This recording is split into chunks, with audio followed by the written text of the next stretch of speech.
Good afternoon. I just want to check and make sure that we can be heard in the Zoom webinar. Yes, Sam, we can hear you well. Thank you. Thank you very much. Okay, so Chair, we will be ready to begin when you are. All right. Let's see. I think we're at our 6.7.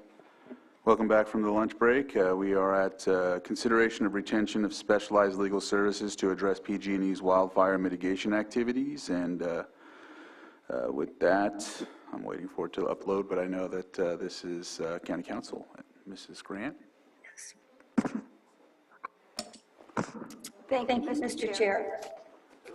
Oops. Oh. Thank you, Mr. Chair. The item before you today is a presentation by attorney. I don't think you're on the mic.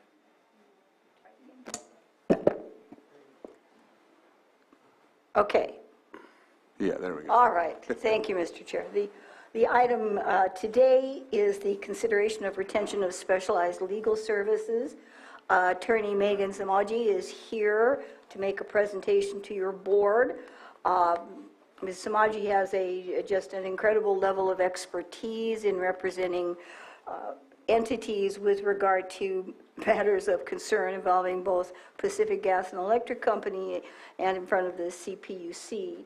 So without further ado, I'm going to turn it over to her so that she can make her presentation to the board with regard to the type of legal services and work she can provide for the County of Lake. All right. Thank you very much. Good afternoon. It's a pleasure to be here. I really appreciate the opportunity to come and present to your board. As Ms. Grant mentioned, I do have quite a bit of experience working with PG&E at the CPUC, particularly around wildfire-related issues on behalf of local governments. And I will share my presentation. There we go. So to start off with, just to give you an overview of why Lake County has reached out to me in particular on this matter. I have over 10 years experience as a CPUC specialist attorney. 95% of all the work I do is in front of the California Public Utilities Commission. And of that, probably 75% deals with PG&E in some way or another. Since late 2018, I have represented the Joint Local Government Coalition. At its height, it was comprised of 8 counties and 3 cities. Primarily in PG&E service territory, but that also extended to Southern California Edison service territory. And the work that we did and continue to do focused on the utilities public safety power shutoff practices.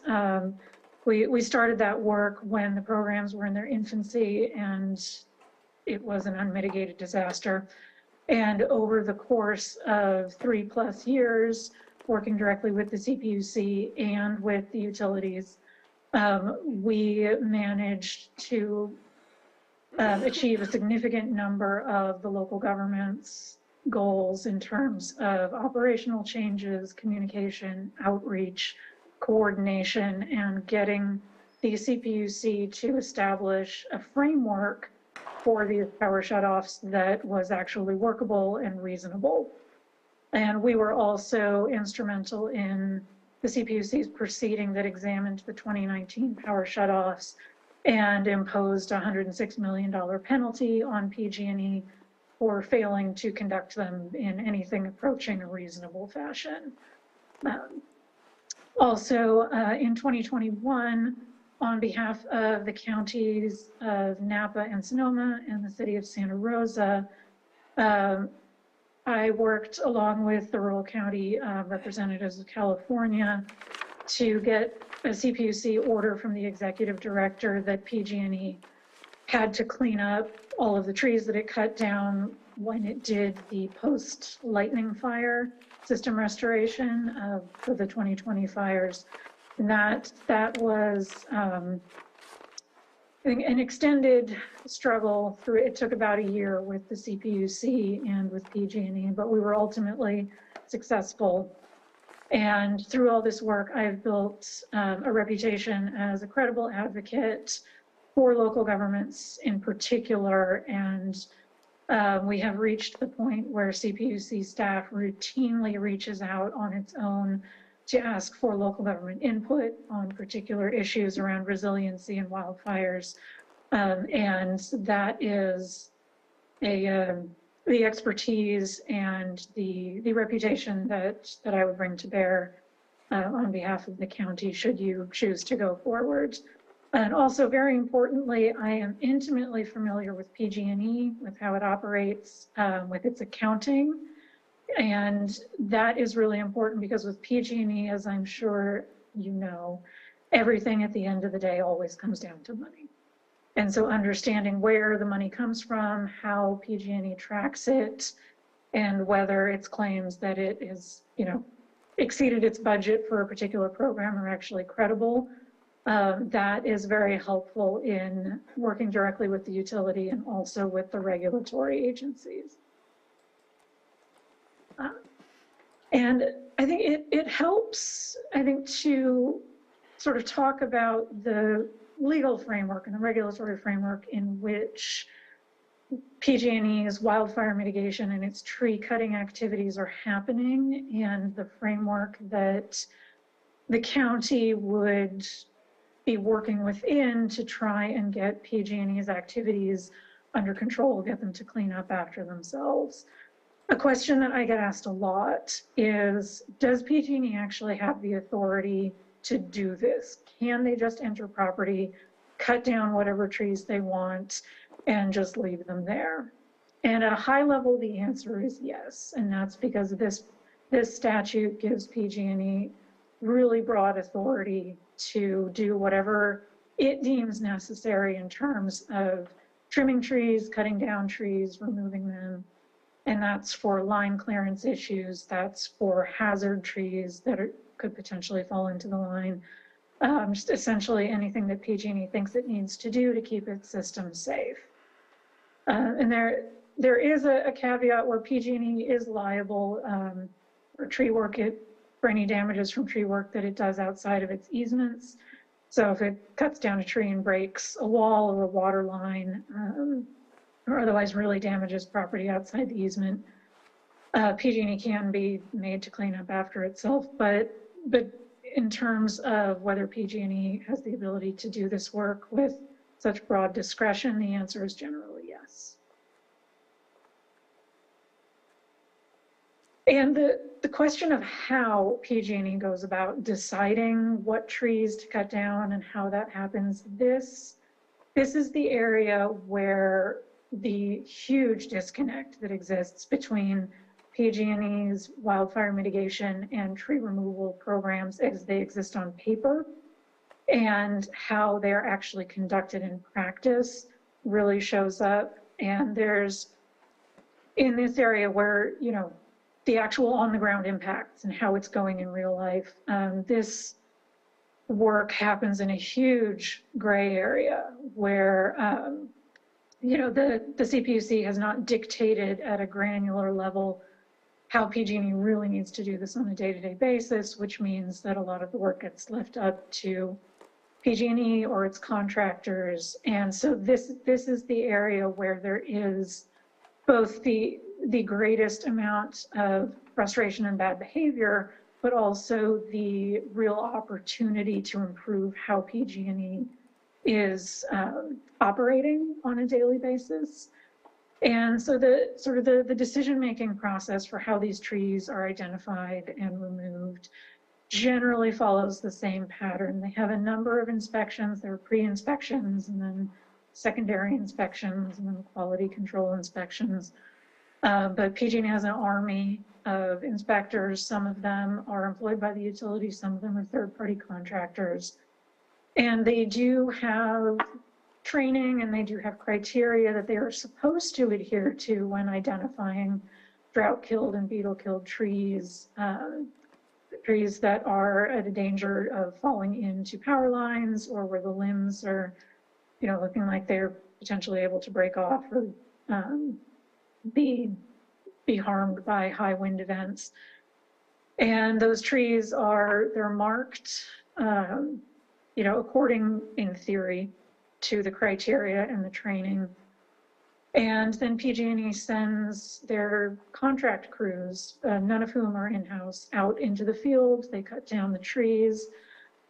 For years now, we have been seeing with the annual regulatory true-ups and frankly just what's happening on the ground, that there is a huge gulf between what the regulations and the protocols and the best practices say these people should be doing and then what's actually happening. And this is where so much of the damage to property and the just legitimate frustration in our communities is being seen. Because the PG&E does not have a handle on its quality control, and it doesn't really have a handle on its third-party contractors. And you also know from your firsthand experience and from your residents' experience that there is no meaningful real-time approval or appeal process for tree removal. If PG&E says a tree has to come down,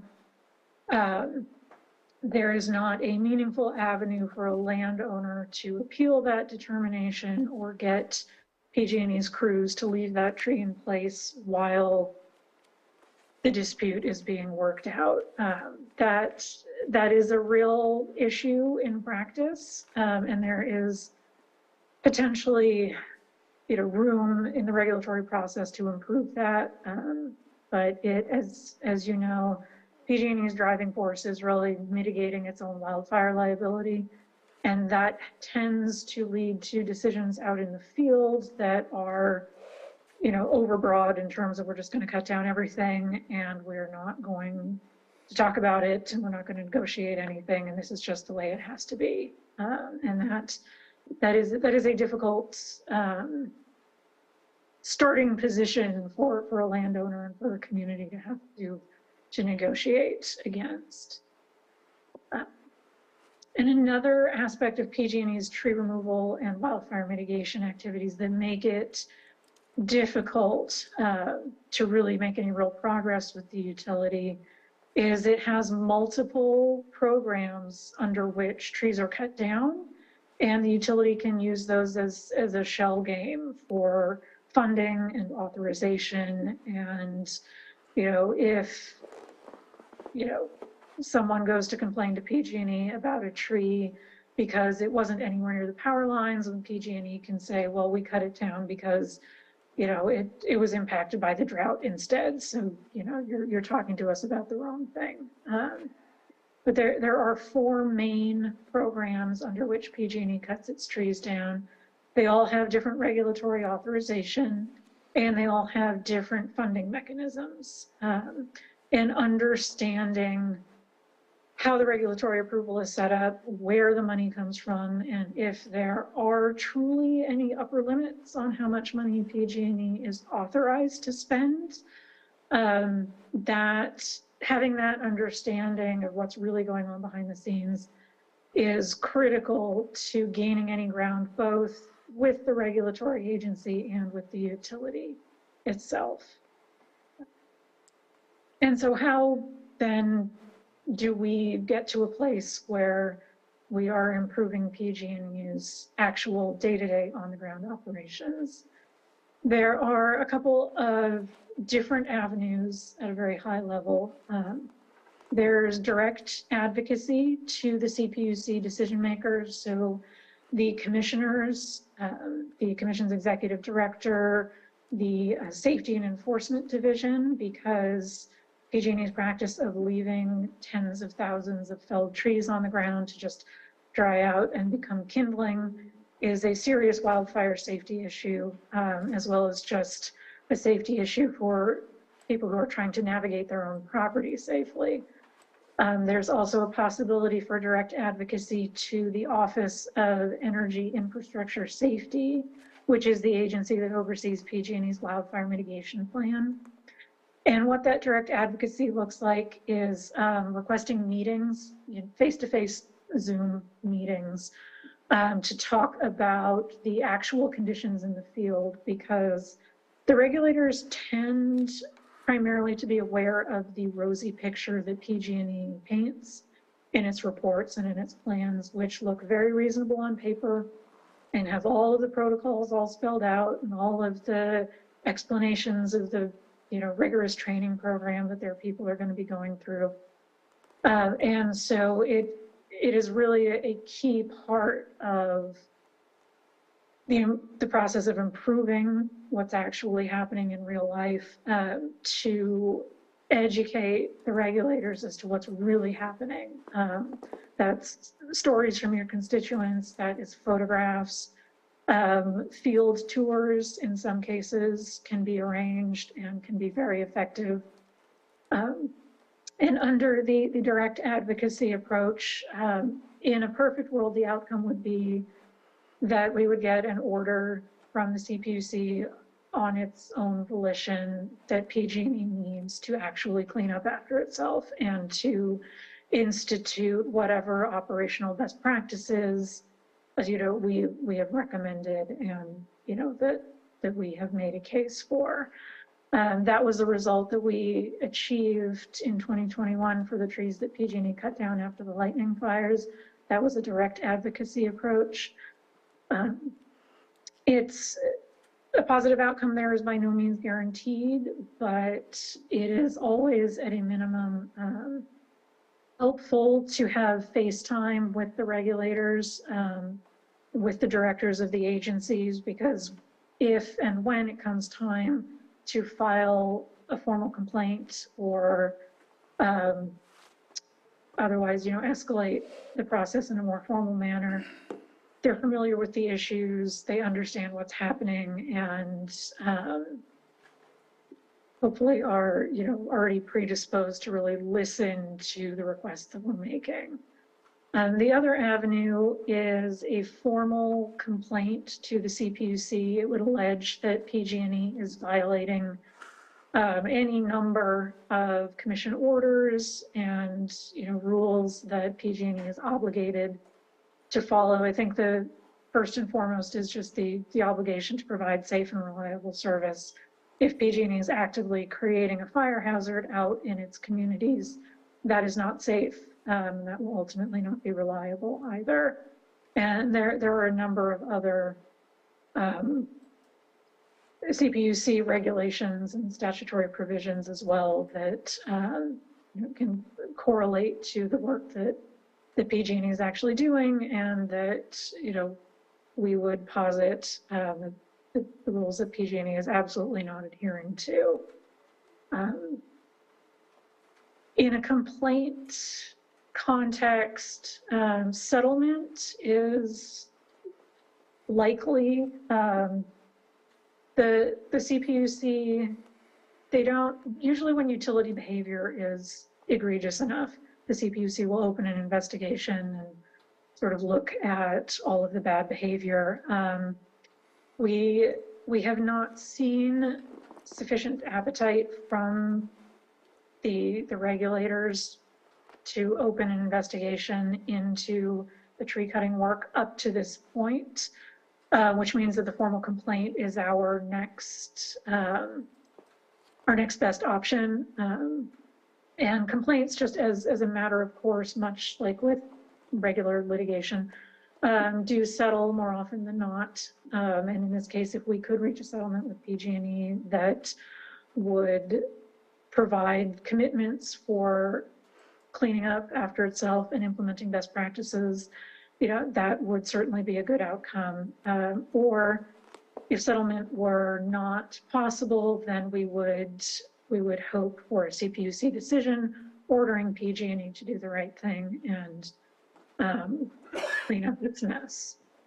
For either one of these options, there's also, I understand, the potential to form a larger coalition amongst the impacted communities with your neighboring counties. And there are a number of communities all through PG&E's northern service territory in particular that are having serious issues with the same PG&E vegetation work where they're destroying property, they're not cleaning up after themselves, and just generally creating a larger fire hazard than arguably existed beforehand. If building a coalition like that is possible, if your fellow counties were interested in doing that, that is a fantastic way to proceed. There's always strength in numbers. And it is also, in terms of just the economics of it, sharing fees it's better for everybody because you get the my full attention, my colleagues' full attention, but at a fraction of the hourly rate. And it's a manner of working that I'm really familiar with, having done that on the de-energization side for years, and that work is still ongoing just with a smaller coalition. And it's a way of working that I personally really enjoy. And so with that, I will end the slideshow, and I am happy to answer any questions. All right, any questions from the board? Supervisor Sabatier? It's not much of a question, more so than what is the scope of the actual request? Because I know within the documentation that we had on our agenda item, it says the scope is written within the letter of agreement or the letter provided, but there is no scope within the letter. And so I'd like to better understand what is the proposal. And I think I'm looking at Supervisor Pyska, since I know that you were involved in bringing this to us. What is the idea of what the proposal of the scope would be? This work is under county council.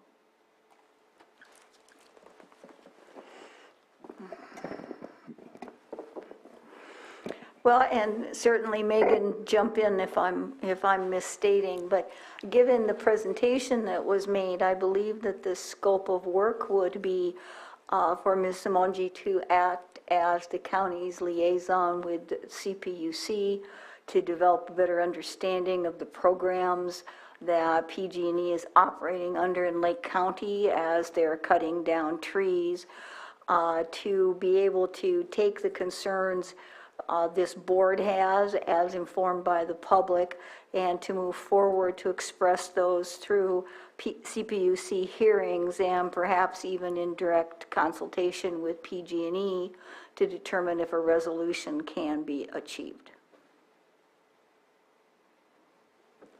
And it's specifically related to the tree trimming of tomorrow, the tree trimming of yesterday. I'm just kind of curious as to what is the expanse of what is it that we're looking to solve, the problem that is currently down on the ground, or we know there's going to be more tree trimming coming up. So just kind of curious as to what we would be looking for. Well, I mean, the work is happening right now. So, we heard complaints earlier this morning. So, we know that this is an issue that's not getting better. We've been trying to work with PG&E for a long, long time on all of this. And, it's something that continues to be an issue. I mentioned earlier also that I had a call with RCRC that had set up with 12 other counties, or 12 counties total, on Friday, which Megan was a part of that call as well. What we continually ask for is for them to do the work, to clean up after themselves, and to follow their best practices and mitigation efforts. So, I think that our county council laid it out pretty clearly. Maybe Megan has something else to add. Or thank you. I think you certainly accurately captured the scope. As a practical matter, I imagine that we would raise to the CPUC the work that PG&E has done in 2022, both as an example of what the problem is. And to the extent that PG&E is not cleaning up after itself, you know, I would expect that we would want an order from the commission that the PG&E have to clean up work that it has done already. And then we would also be looking for commitments or directives going forward, hopefully on a permanent basis, but at a minimum for at least the coming year, if not longer, that PG&E has to conduct future vegetation management work in a rational manner that includes cleaning up after itself and sort of whatever other best practices we recommend. Well, Megan, I have one other question. You pointed out the fact that there is no appeal process for property owners. And, you know, that is something that is desperately needed. We had two people earlier here this morning speaking. I get emails and phone calls constantly about a whole combination of issues surrounding not following their protocol and not cleaning up after themselves. And so that, I think that is one thing that we definitely need. And I don't know if you've worked on that in the past or what that looks like. Just wondering if you could speak a little bit more about that. Yeah, that will be one of the, I think, more difficult things to achieve in practice for a couple of reasons. One is, as I mentioned, PG&E is desperate to avoid wildfire liability, and so that, you know, often leads to situations where the contractors are just sent in regardless. And it, you know, it also will probably make the CPUC a little reluctant to create a process that could really slow down wildfire mitigation work.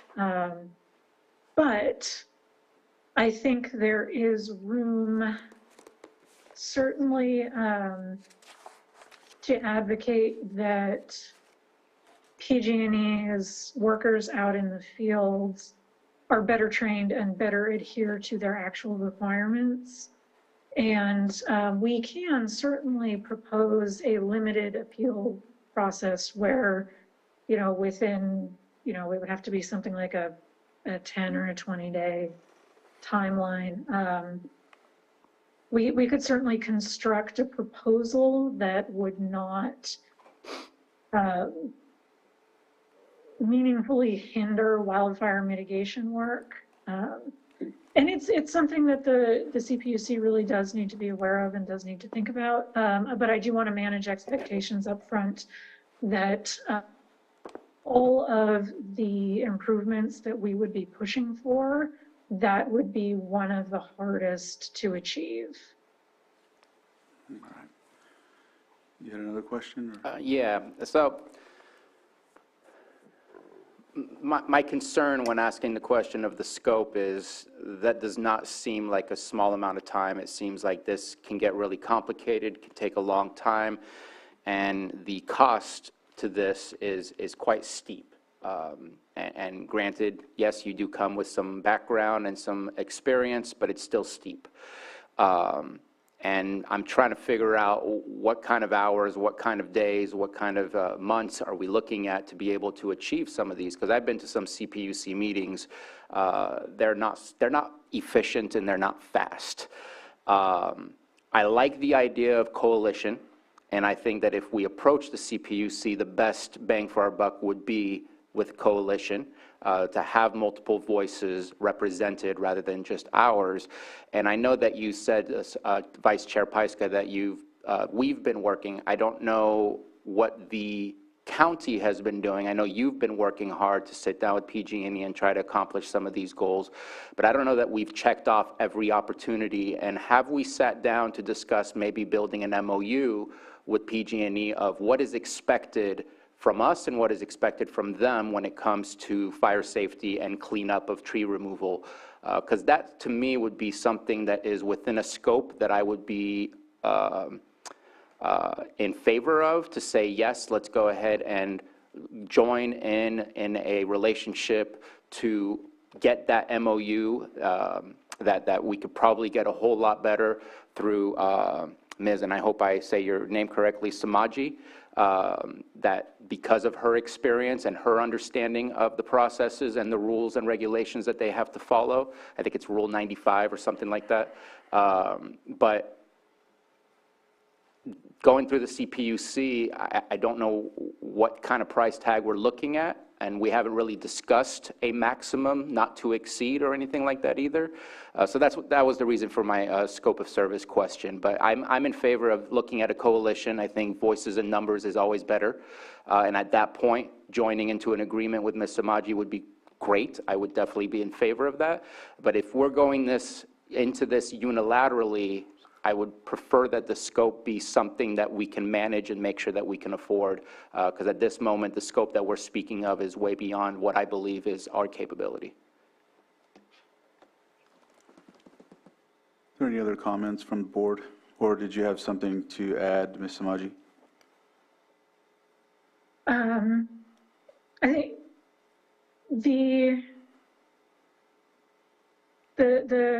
sort of considerations about, scope of work and costs, very well taken, and something that I'm very familiar with. Not to exceed amounts are common in my local government client contracts.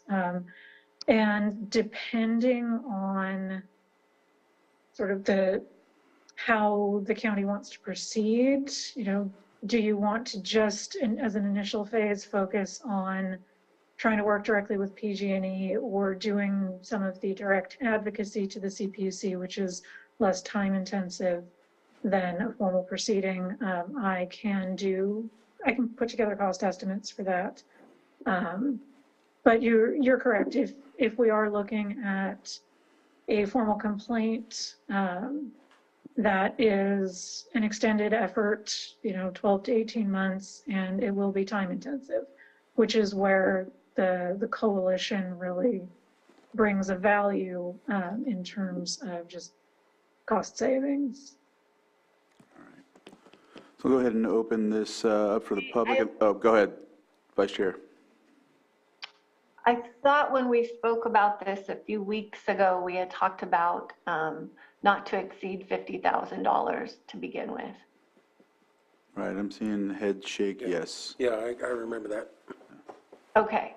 And so just, that was where County Council brought that up for advocacy with CPUC, not to exceed 50,000. So we hadn't really discussed a complaint, and I do think that would be more along the lines of the coalition, and those are the conversations that we're having with other counties. All right. I'll open it up to the public. If there's any comments from the public, please, come on up and state your name for the record. We'll start your 3 minutes.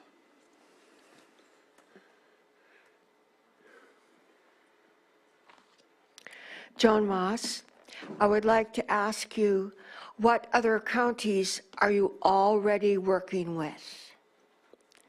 And secondly, I want to know if you're aware of what happened in Mendocino County when the Mendocino County very pointedly asked PG&E to stop their operation, and PG&E stopped.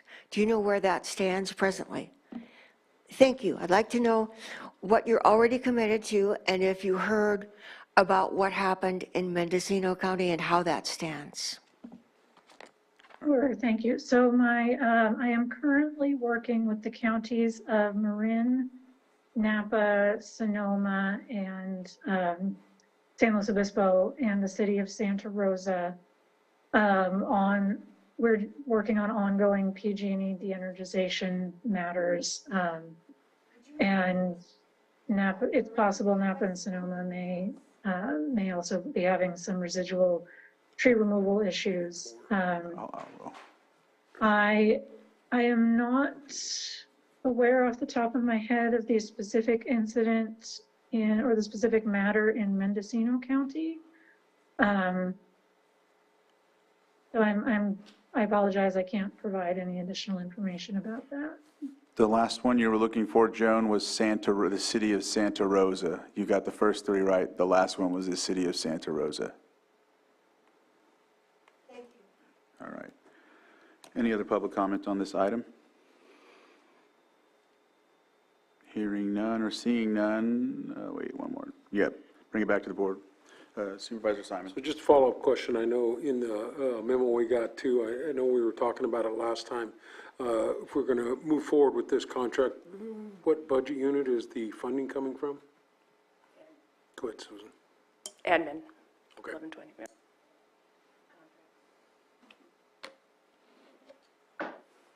Any other comments? All right. Looking for action.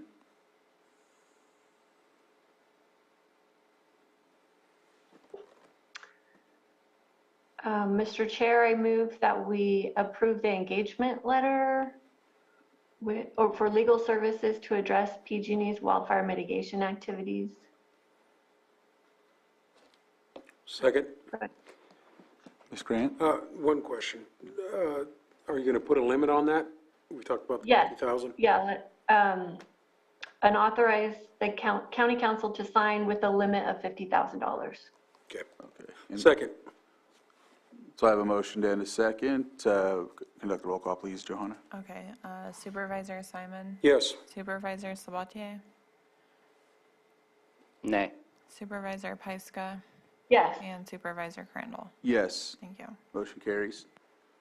All right. Thank you for your time, Ms. Samaji, and we'll look forward from there and move on to our next item on the agenda. Thank you all. I look forward to working with you. All right. So let's see, who do we have on? Let's see what we have here in the gallery. Okay, so we will go back to our we'll go back to 5.11. Supervisor Sabatier? I want to deeply apologize. I did get a response to a late email that I sent, and I would like to see if we can reopen our consent agenda to review item 5.10, and that would require us to back out what we approved, reapprove what still needs to be approved, and pull out 5.10 if that is okay with the chair. I think we would have to take a vote on it, so do you want to make that motion and see? Mr. Chair, I move to reconsider our consent agenda items and reopen it. I think that's appropriate. Second. So I have a motion and a second. Please conduct the roll call, Johanna. Supervisor Simon, Yes. Supervisor Sabatier, Aye. Supervisor Pyska, Yes. and Supervisor Crandall. Aye. Thank you. So we'll go straight to that one then. Item 5.10, approved purchase. Ms. Grant, So you're reopening the consent agenda and then removing 5.10 from the consent agenda. right. And so the consent agenda is And then open. reapproving, All the rest. well, not all the rest, because Yeah. you Because we still did have one. two right, or two. outstanding. Yeah, so it's about to be Yes. confusing. I believe you have 5.7 and 5.11. Is it 5.7 or is that one done? 5.7 was already completed. Okay. So 5.11 and then the 5.10 would be accepted. Or would be, Accepted, EX. to be pulled. Yeah. Yeah, EX. Sorry, I heard No. Let me open it up to the public first, real quick. Anyone from the public want to speak on this item? On the specific item, or No, this is for the consent agenda items. is 6.5 on the consent agenda? No, it was on a timed item at 10:30, and it's finished. All right. All right, so not seeing anyone on Zoom, bring it back to the board for action. Mr. Chair, I move to approve, let's see if I remember, 5.1, 5.2, 5.4, 5.5, 5.6, 5.8, 5.9, 512, 513, yes, 514, 515, 516, 517, 519, 520, 521, 522, 523, 524, 25, thank you for the help, 526, and 527. I think I got it all correct. Yep. 5.7, right? Because we finished that one. So But that- we approved this separately, so Oh, okay. Oh, man. I didn't want to redo what we've already done. Yeah. So that is my motion, to approve those items as listed. Second, So I have a motion and a second. Johanna, please conduct a roll call. Supervisor Simon, yes. Supervisor Sabatier, Aye. Supervisor Pyska, Yes. and Supervisor Crandall. Aye. Thanks. All right, so we will go straight to 5.10, approved purchase order for Heritage Oaks Hospital for acute inpatient psychiatric hospitalization and professional services associated with acute inpatient psychiatric hospitalizations in the amount of $50,000 and authorize department head to sign. Supervisor Sabatier, you pulled this, and I see that Elise is with us, and April as well. And so the reason I pulled this and the reason I had a question was, I don't know what the scope of service is. It's not an agreement, it's a purchase order. I emailed our auditor controller and got a response during our meeting today that says that typically our policy states that purchase orders are for supplies or equipment, and contracts and agreements are for services. And because of that email response that I received, and because we're about to, we've approved $50,000 for something that doesn't have a scope of service, what exactly are we paying for? I know we're holding beds, but it's also for the service. I just wanted to bring it to our attention that maybe it needs to come back as an agreement rather than a purchase order. And I know we've done invoices that we've paid when it's services that have already been rendered without it being on a contract, but this is a purchase order for services that have yet to be rendered because it's for 22-23. And I think, I don't know if this may answer, it says delivery date completed, but I don't know if that's on the invoice, it says that.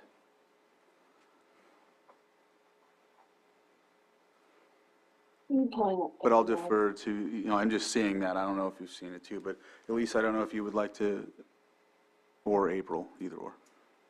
Well, I can start. So first, I just want to state, or restate, however, that we did issue a request for proposals for these services, received no bids, and also to reiterate that we do not always have control over where Lake County Medi-Cal beneficiaries are placed or where they're hospitalized if they are not placed by our crisis team. So if a Lake County beneficiary goes into crisis in any other county outside of Lake and sees anybody else for those services, we may not know.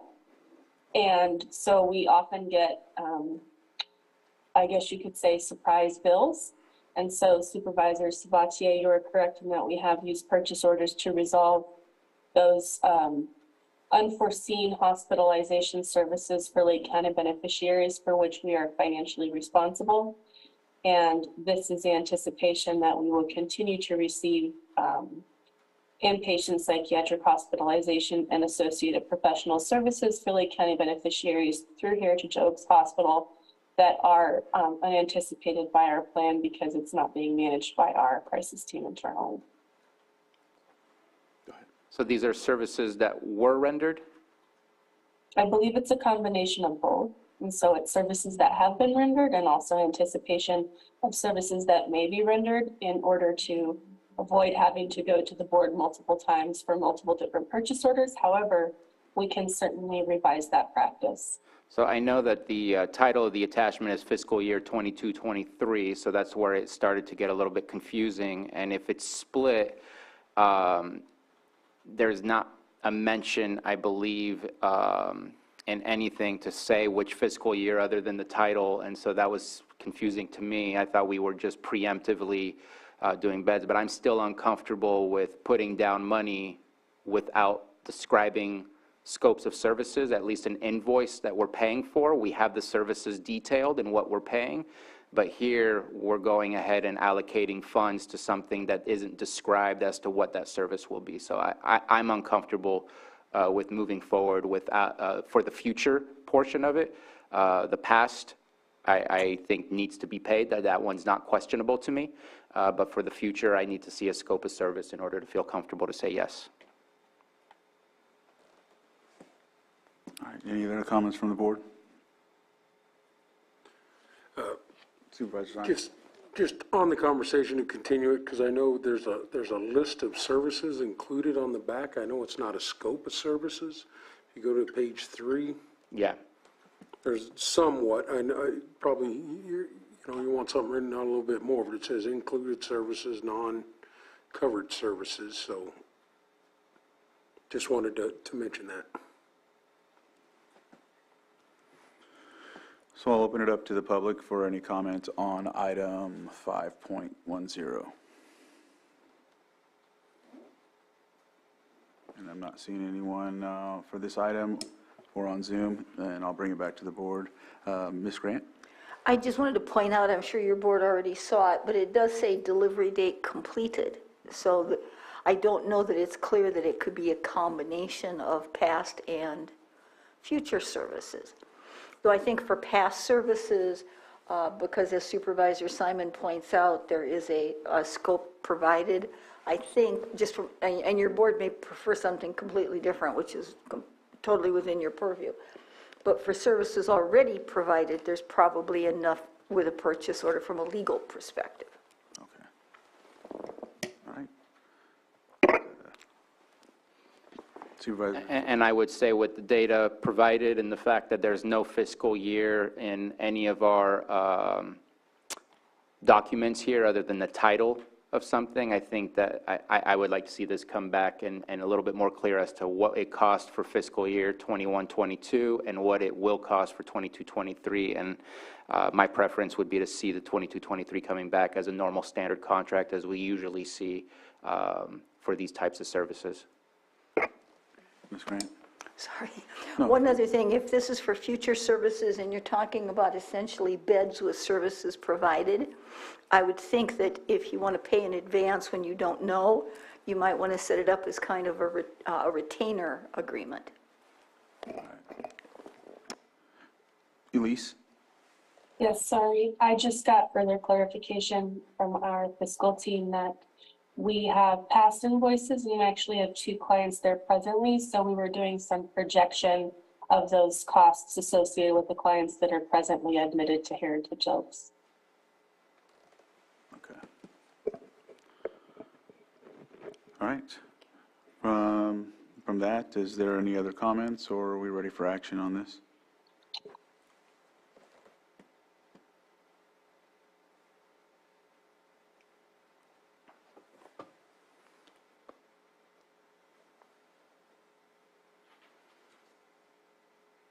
I just want to make sure. So current services provided, is that where we're at now with a couple of patients that are currently there? And that's where the projections come from in the future, that they're already in there and we're thinking can move forward with that? That's correct, Supervisor. And you're saying that you want to see it possibly next week, and would that hurt the situation if it, or not hurt, but would it be a constraint if this was brought back next week, or is this something that needs to be done as soon as possible? No, we were just trying to be efficient. So from a contractual perspective of the hospital, I don't know that it'll make a great deal of difference in terms of delaying payment. And would it be possible to get that information that I think you were recommending, Supervisor Sabatier? Would it be a difficult situation to do, or would that take more time? No, it's not difficult to obtain. Okay. Of course, that's if the board feels the same way, or if they want to take action now. You know, I think this is just a challenging conversation as we move forward. And the part that is hard for me is our Lake County residents that have issues out of county. So, you know, we can't anticipate if somebody travels to, you know, Sonoma or somewhere else, and, you know, if that is the case, and I've heard that multiple times, that, you know, it makes it a real challenge as we're moving forward. I understand, I agree with Anita's point about a retainer contract or something for future beds, which I think might be something we should, or at least your department should look into to see if we could do that, so we're not having the same conversation every time, but, you know, I myself am prepared to move forward. I'm going to make a motion and then see where it goes. But I am going to add in there the term, oh, what was it? I just forgot it. Can I make a quick comment before you do make a motion? Yeah, absolutely. My Pre-funded, or what did you call that, Anita? retainer? Retainer agreement, okay. My concern is there's a lack of specificity for what fiscal year we're talking about, and usually, especially when it comes to accounting, we want to be clear as to what it is that we're paying for, and here we're paying for $50,000 for services incurred in one fiscal year and services not yet incurred in a next fiscal year, and there's no delineation as to what that is. Obviously, it's a round number. 50,000 was chosen rather than a specific number of what is owed because it's a projection as well as what's owed. But I feel it needs to come back with some better specificity of what it is that we're exactly paying for, because it's not very clear, and I don't know that accounting practices are being followed if we just say yes to $50,000 without understanding how that separates within the fiscal year of financing.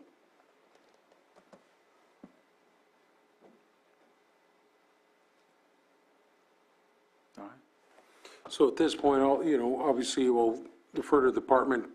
So with some of the questions that have been asked, if a motion is not made today and it's pushed to next week, you think you'll be able to have that information at that point? Of course. All right. Okay. If it's possible, then we'll Okay. go that route. All right.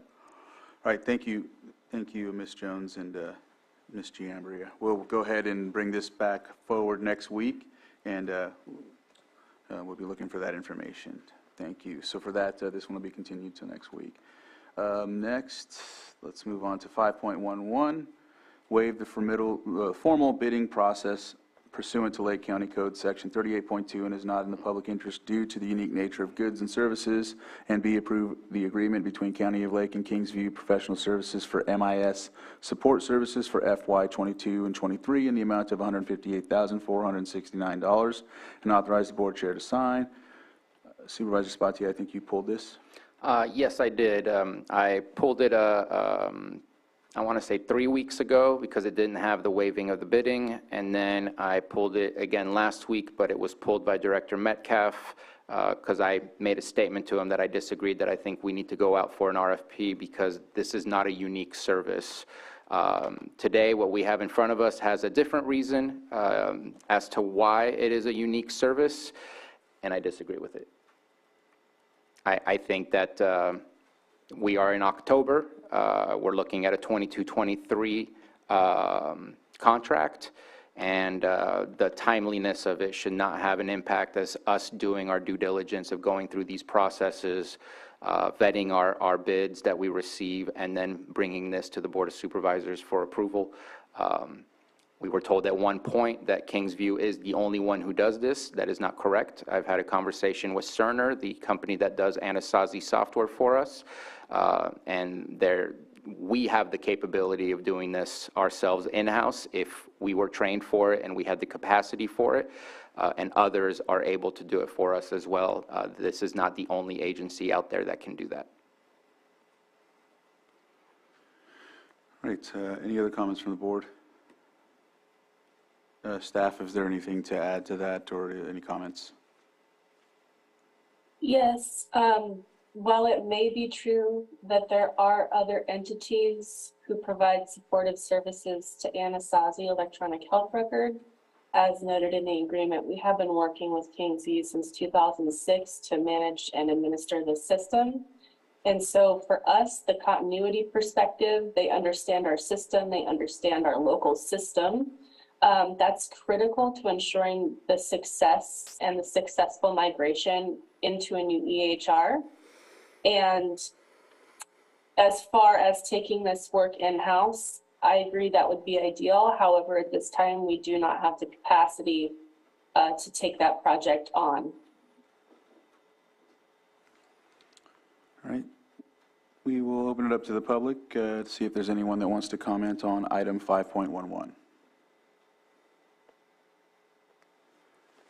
All right, not seeing anyone online or in the chambers. I'll bring it back to the board for action.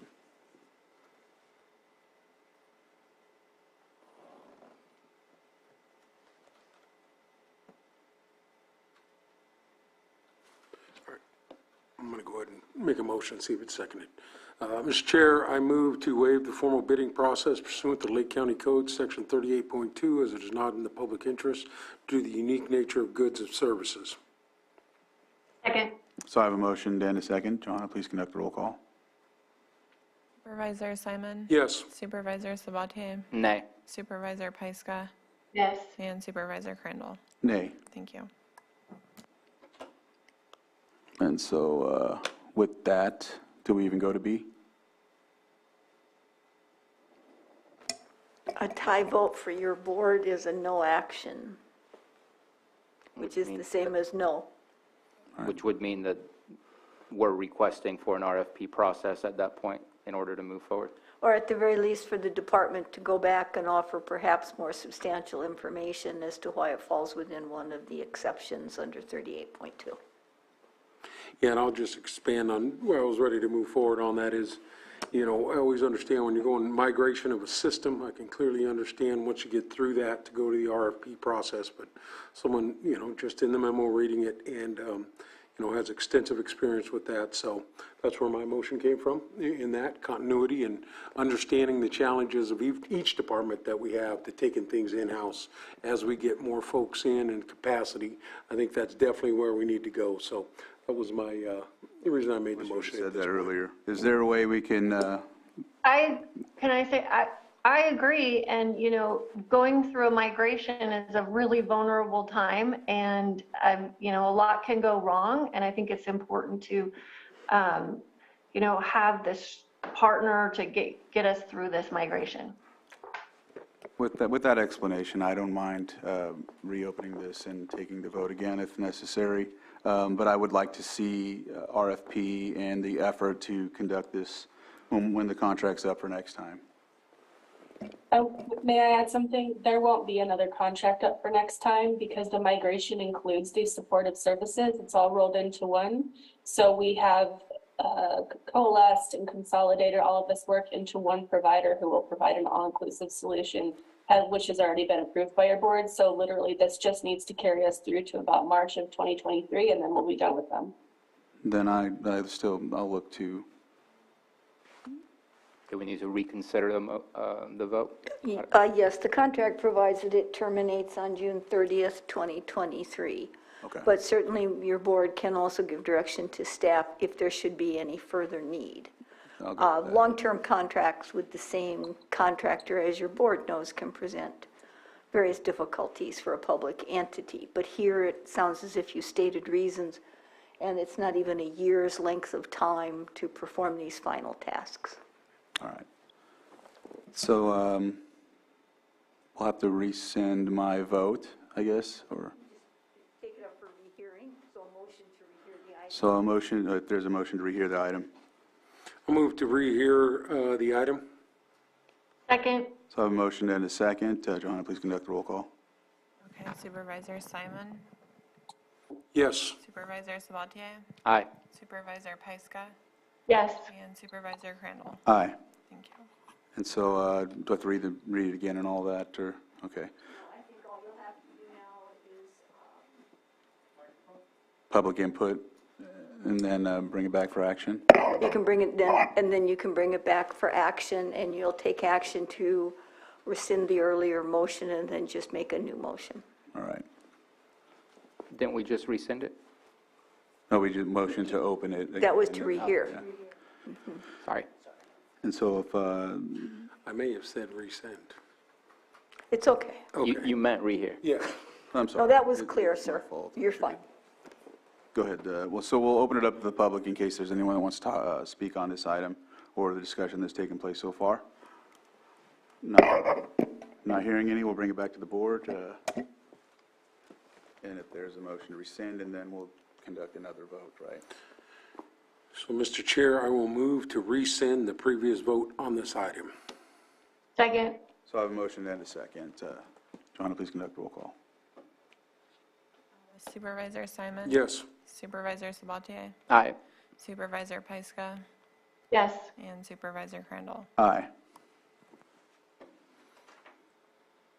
Mr.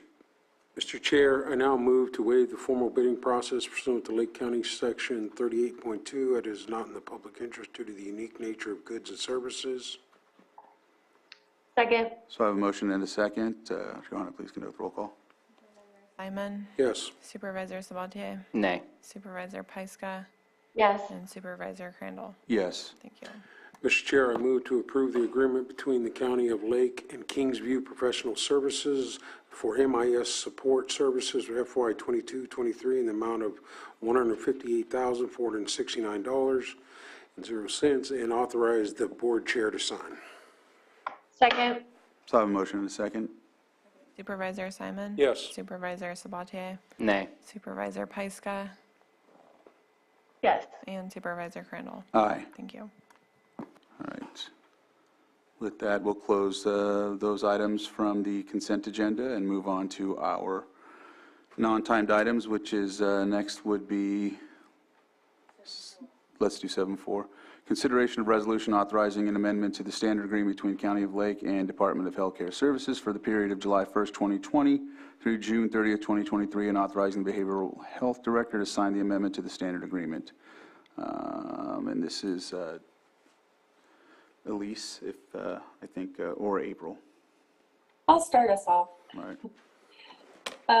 So yes, thank you so much. As you all are aware, we recently had a tribal 638 clinic provider of narcotic treatment program services open up next door in Mendocino County, which is great because that means that a lot of folks who were going further away can come closer. Why is that relevant to this standard agreement? Because these services, due to the reimbursement rates, are on paper a lot more expensive than what we have seen historically for NTP services due to the fact that they're provided by the 638 clinic and may charge an all-inclusive rate.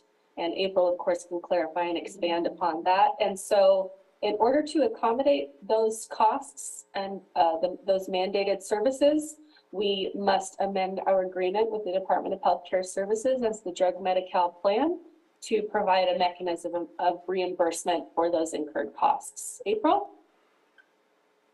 Yes, thank you, Elise. April Gambra, Lake County Behavioral Health Services. I just wanted to highlight that this allows our state plan contract to expand to cover the cost of not only the services provided by New Life or the Tribal 638 Clinic, but it encompasses everything that we do for our drug medical services as a behavioral health department, including our subcontractors and providers. So this increase is an increase to cover the anticipated or projected costs for all services. And without having this increase, we place ourselves at risk of not being able to get remittance or payment from Department of Healthcare Services for services provided during the course of the 3-year contract. That's primarily because we've already exceeded our previous contract. So the increase in this contract, in my opinion, is unprecedented, as with being the only state plan county who has the availability of a tribal 638 service provider within traveling distance for our beneficiaries.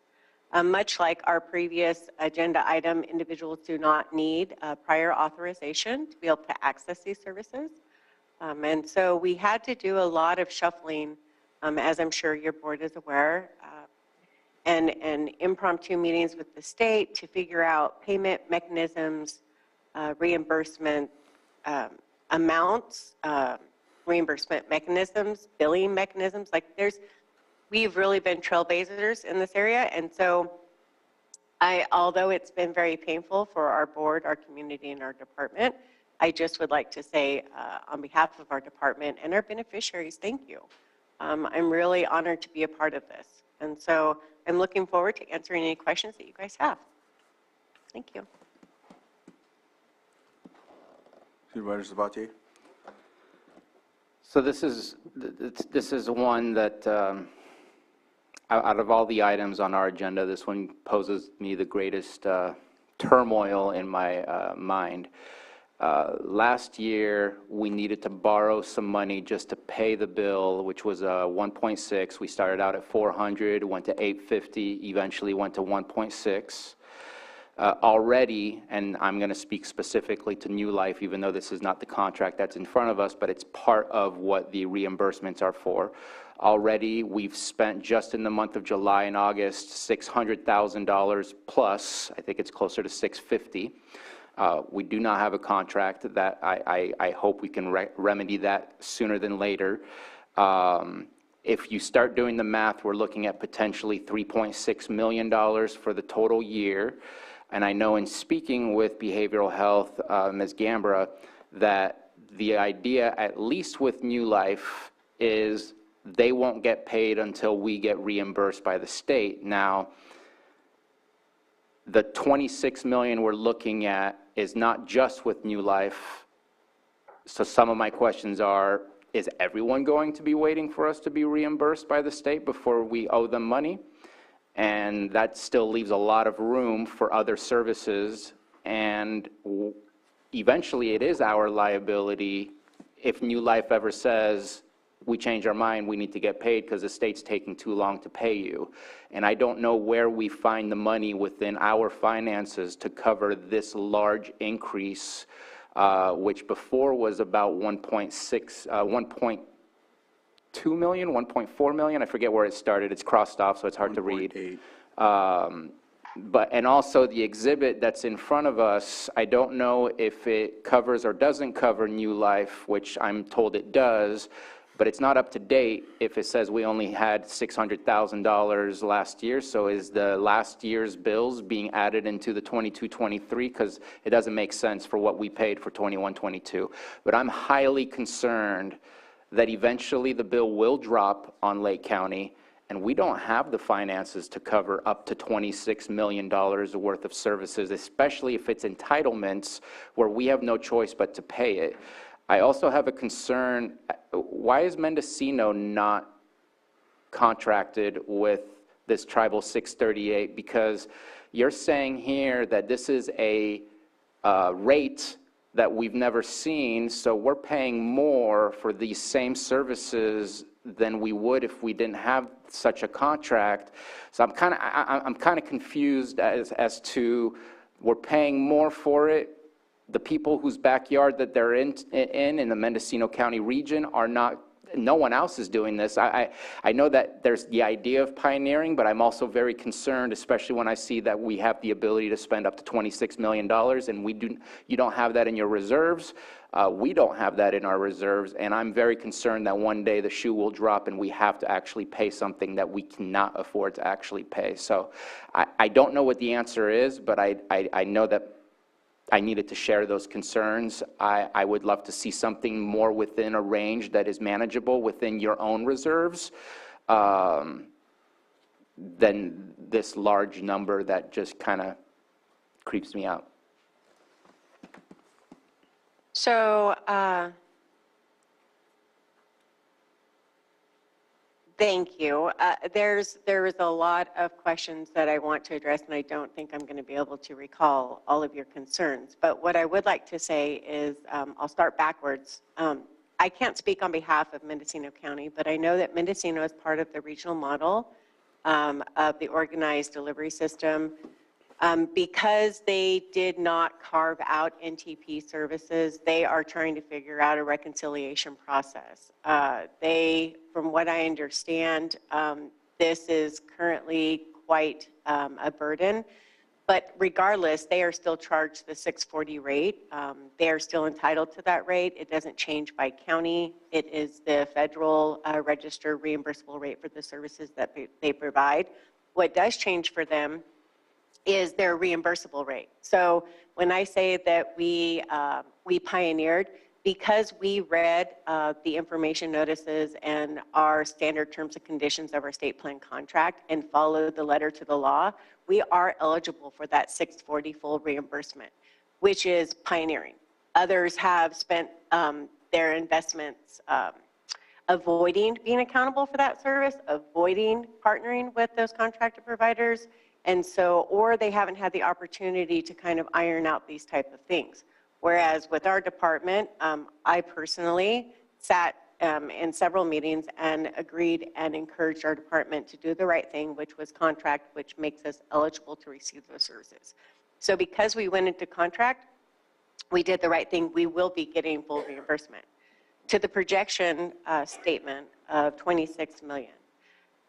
As you indicated, 3.4 is what we're really looking at for New Life. And we've only had 90 days where we've started to get payments in. During the close of the fiscal year last year, the state said that they weren't going to authorize any payments. It's been an experience. First, they didn't have a mechanism for making payments to a state plan county. Then they had to develop, or they had to close out their end of year before they can start making payments to us. And in the last 90 days, as indicated, it's been, I believe, 500 or 600 and something $1,000 that we've received.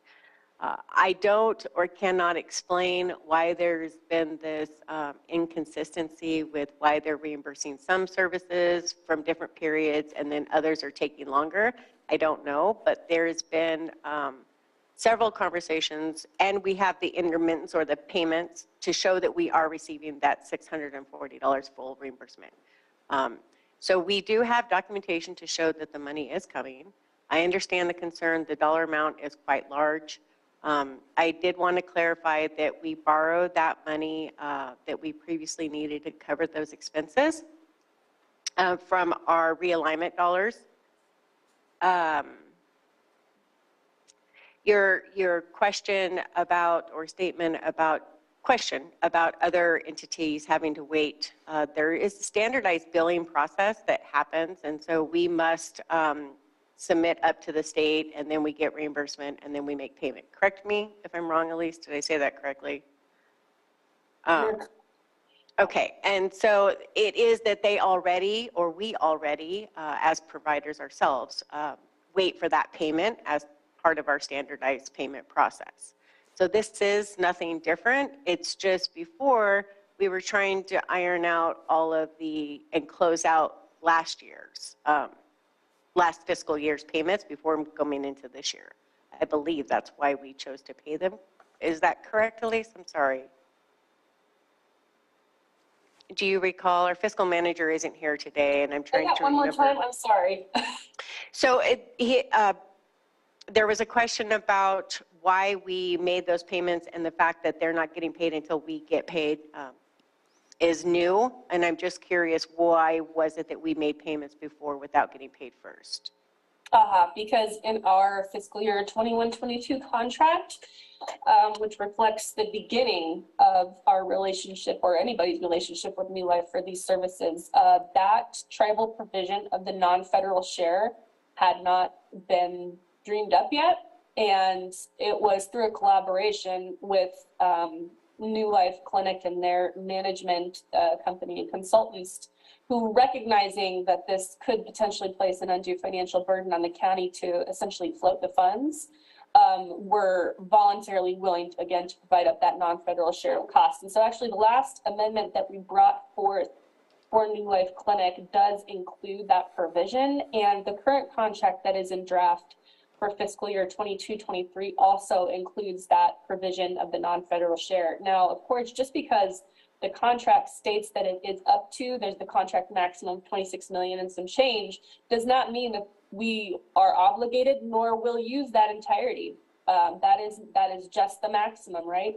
And so it was in collaboration with DHCS determined that an overestimation would be more beneficial to us than falling short and having to do another contract amendment. We did not want to jam up the work, so to speak. So that's where we're at with that. And also to further clarify, Mendocino County and other counties in the regional model of organized delivery system, which we are also hopeful to join here soon. Those counties partnership health plan as the managed care plan contracts with all of the providers on behalf of the counties.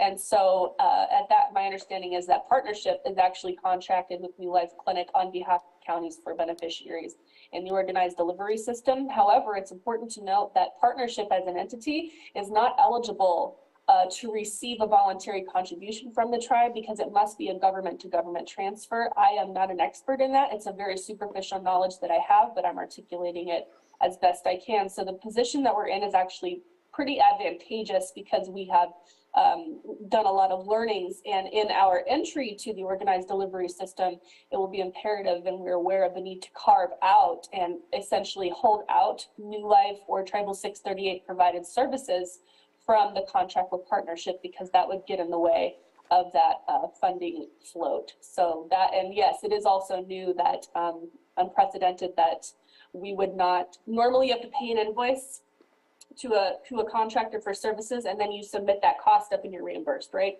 This is brand new, where the state recognizes that we don't have the ability to float that kind of cost, and so therefore they are willing to allow us to be reimbursed and then pay our bill. So just a quick question.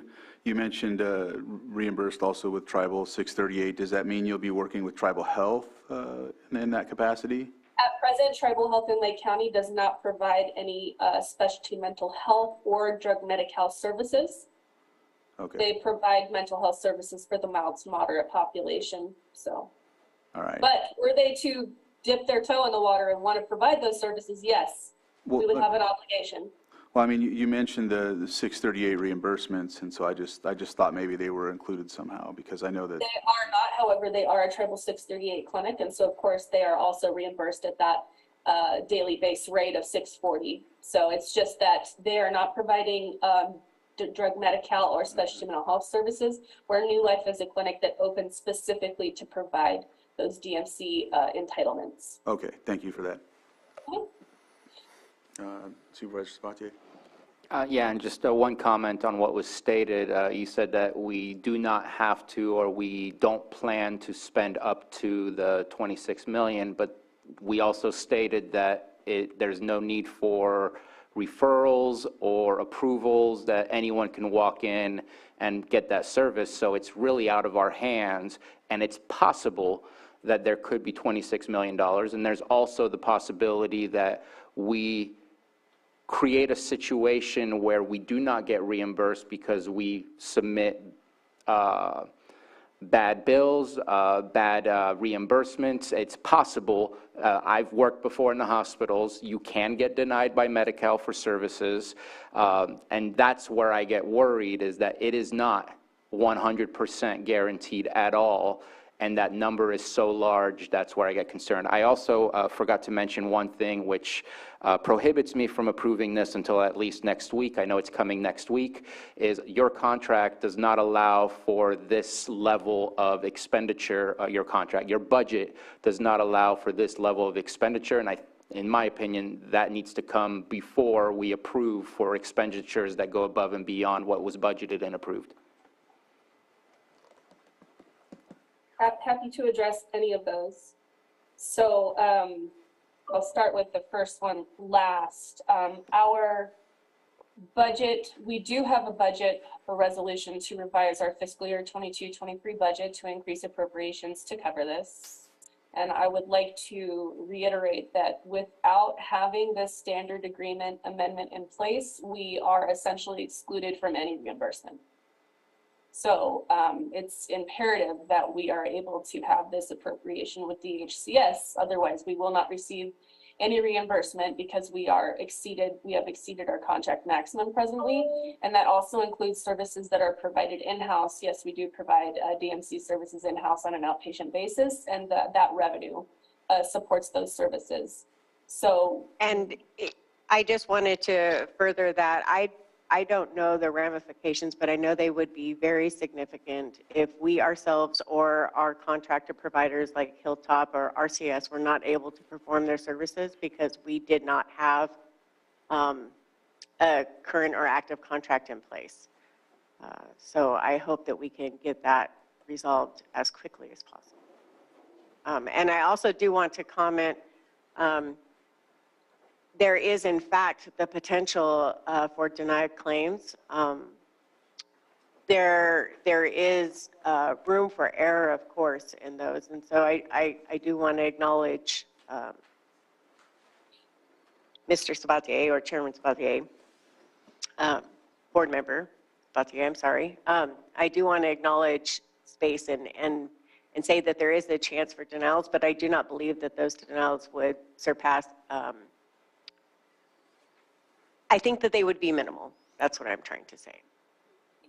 So what I'm possibly hearing, and maybe correct me, is with the denials that you're mentioning, let's say that there's a potential reimbursement and then there's a denial. That would be conducted in the verification process when they're going through. And then usually, and I know we talked about this with the, I think it was with the partnership discussion, a lot of the work gets done on the back end to reimburse. And so that would be very similar here. So they'd end up finding out, okay, this person does fit that, we'll pay it. And if it doesn't, then we end up eating that cost, or they find a way to bill it somewhere, right? Well, I would also like to say that so they are the service providers, so if there was a denial, odds are it would be because of something that they have done, which they would assume that cost. So it would not be us that would assume those costs. It would be us if we, like, for example, if we exceeded the time frame allowable for billing up to the state, if that was our fault. But other than that, if it was because the service didn't meet the qualifications or during the reconciliation process with them, they would bear that burden for the majority of those claims. yes, we don't pay contracted providers generally for services that are denied. And it would have been ideal to bring forth a budget resolution, I guess, today at the same time. However, it seems to me that without the proof of revenue coming in to support that amendment or resolution needed to change our budget, it would not, from my perspective, make sense to bring the budget resolution before the amendment to the standard agreement demonstrating this increase in revenue. All right. Any other comments from the board? And I think I already opened it up for public input. Am I accurate on that? I don't remember. I really don't remember either. No one remembers. Just in case, I will open it up for public input one more time on this item. And not seeing anyone, so I'll bring it back to the board for potential action.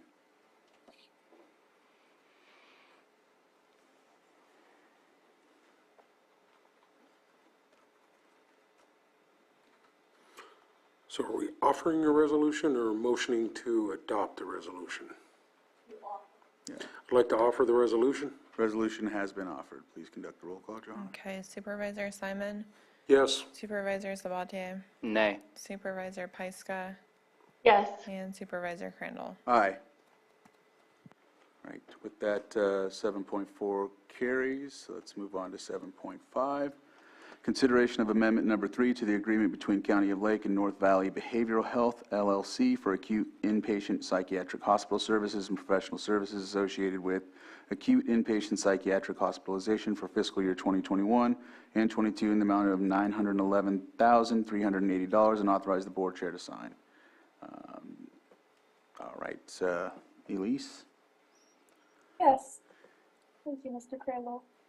So, as stated in the memo, and I wanted, obviously this is not going consent because it's such a large dollar amount, but we essentially learned that we were responsible for payment of services way after the fact. There was a client in placement that did not have Medi-Cal because they had been incarcerated when they were admitted to the facility. once their incarceration ended, their Medi-Cal was reinstated back to their admission date, and therefore we became liable, and we did not receive these invoices until late August, and then we had to sift through all of the Medi-Cal issues. And of course, it's important to note and critical to note that these services are 100% reimbursable by the Department of Healthcare Services, so the entirety of the $911,380 is something that we will receive back in reimbursement. All right. Any questions on this item? We'll open it up to the public for any questions. Not seeing any, we'll bring it back to the board for action. Mr. Chair, I move to approve amendment number 3 of the agreement between County of Lake and North Valley Behavioral Health LLC for acute inpatient psychiatric hospital services and professional services associated with acute inpatient psychiatric hospitalization for fiscal year 21-22 in the amount of $911,380 and authorize the chair to sign. Second? So I have a motion and a second. Johanna, please conduct a roll call. Okay, Supervisor Simon? Yes. Supervisor Sabatier? Aye. Supervisor Pyska? Yes. And Supervisor Crandall? Aye. Motion carries. And we'll move on to 7.6, consideration of A, waiving the I keep saying formidable, formidable. It is formidable. The agenda is formidable, sorry. Waiving the formal bidding process pursuant to Lake County Code Section 38.2 as it is not in the public interest due to the unique nature of goods or services, and B, agreement between County of Lake and the Regents of the University of California, Davis in the amount of $510,981 for early psychosis intervention program evaluation services for FYs 22 and 23 through 25 and 26, and authorize the board chair to sign. And I think this is also a lease. Thank you, Chair Crandall, and I do agree this agenda is formidable. So this is really just a chance, again, high dollar amount, so I want to have a chance to discuss for the public and your board, feeling like there's transparency. We've actually been working on this agreement for over a year, essentially ever since our department was awarded the Early Psychosis Intervention Grant from the Mental Health Services Oversight and Accountability Commission. And part of that grant is a 20 or 25% of your budget, of the total grant budget, you must put towards this technical assistance. And it is so incredible because here we have the University of California, Davis, who is the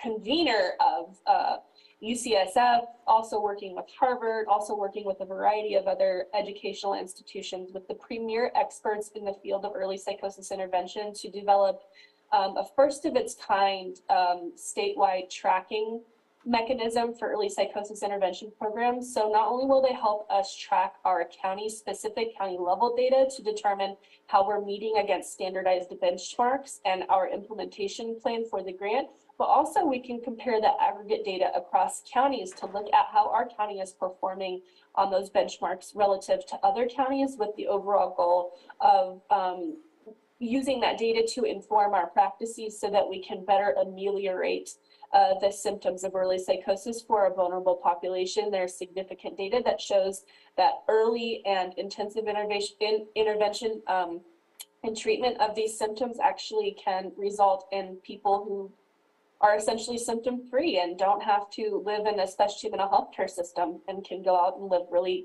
pretty normal lives for whatever that's worth. So just again, a chance to talk about the high dollar amount, the value of it, and to present that work that's really important to our department, to your board, and the public. All right. Let's see.